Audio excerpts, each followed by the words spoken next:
Mr. Speaker, 1 week and 1 day ago, our new president delivered a great inaugural address that offered hope to the American people and a new direction for our nation.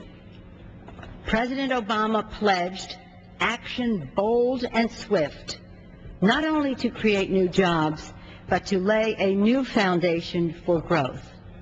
Today, we are passing historic legislation that honors the promises our new president made from the steps of the Capitol, promises to make the future better for our children and our grandchildren. Only 8 days after the president's address, this House will act boldly and swiftly by passing the American Recovery and Reinvestment Act to create and save 3 million jobs by rebuilding America. That is why the bill has the support of 146 eminent economists, including 5 Nobel Prize winners, who in a letter to Congress this week stated, and I quote, "The plan proposes important investments that can start to overcome the nation's damaging loss of jobs by saving or creating millions of jobs and to put the United States back onto a sustainable long-term growth path." End of quote. On the steps of the Capitol, President Obama pledged to, quote, "build the roads and bridges, the electric grids, the digital lines that feed our commerce and bind us together, and to restore science to its rightful place and wield technology's wonders to raise health care's quality and lower its cost." Today, we are acting swiftly and boldly to do just that, to assert America's role as a world leader in a competitive global economy. We are renewing America's investments in basic research and development, in healthcare IT, and in deploying new technologies into the marketplace. And that is why this legislation has the support of more than 100 high-tech CEOs and business leaders who have endorsed these job-creating investments. As these innovative leaders expressed in their letter to Congress supporting this bill, and I quote, "Investments in America's digital infrastructure will spur significant job creation in the immediate term.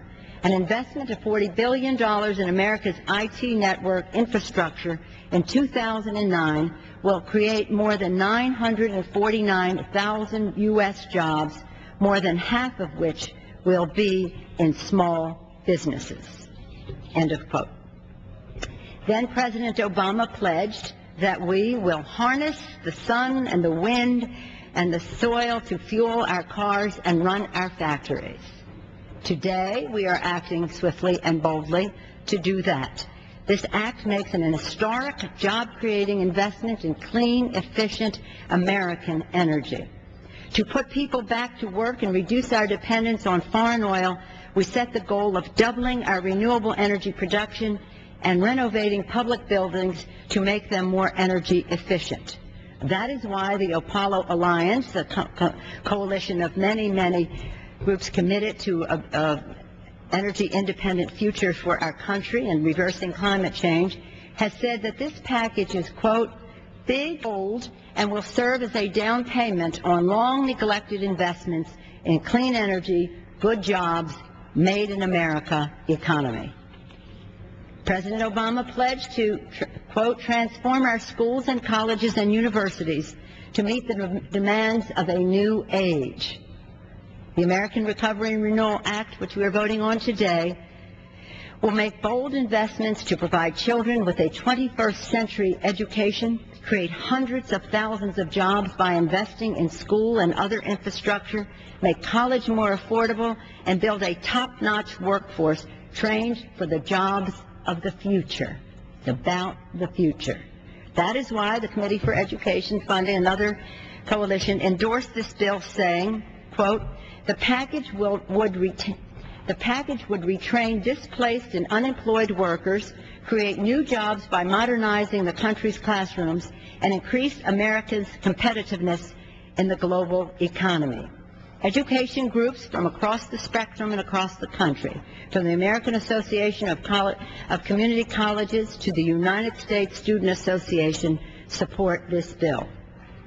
President Obama pledged that, quote, "Those of us who manage the public's dollars will be held to account to spend wisely, reform bad habits, and do our business in the light of day, because only then can we restore the vital trust between a people and their government."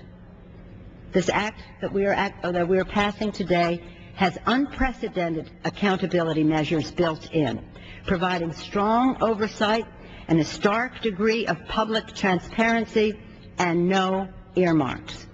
That is why the National Governors Association strongly supports this legislation and our efforts to ensure that these investments are effective uses of tax dollars. And with the adoption of the bipartisan Platts-Van Hollen Amendment today, a broad-ranging coalition of public interest groups say we have set, quote, "a new standard of accountability and transparency by empowering federal employees to call attention to waste, fraud, and abuse of tax dollars without fear of retaliation." As we know, my colleagues, last year 2.6 million Americans lost their jobs. Some say we're moving too quickly with this legislation. I say this legislation is long overdue. For all the time that we do not pass it, each month 500,000 Americans will lose their jobs. We simply cannot wait. And we say to the families of America who are affected by this or fear to be by this downturn in our economy, we are all in this together. The success of America is dependent upon the success of America's families. By investing in new jobs in science and innovation and energy and education, and doing so with strict accountability and fiscal responsibility, we are investing in America's families, which is the best guarantee for the success of our nation. My colleagues, the ship of state is difficult to turn, but that is what we must do, and that is what President Obama called upon us to do in his inaugural address, which I believe is a great blueprint for the future. With swift and bold action today, we are doing just that. We are moving the ship of state in a new direction in favor of the many, not the few. With this vote today, we are taking America in a new direction. I thank all of us who worked so hard to make this legislation the great statement of values, principles, and action that it is. I urge a yes vote from our colleagues. I look forward to working together in a bipartisan way as we go into the future, into this new direction under the leadership of our new president, President Barack Obama. Thank you all.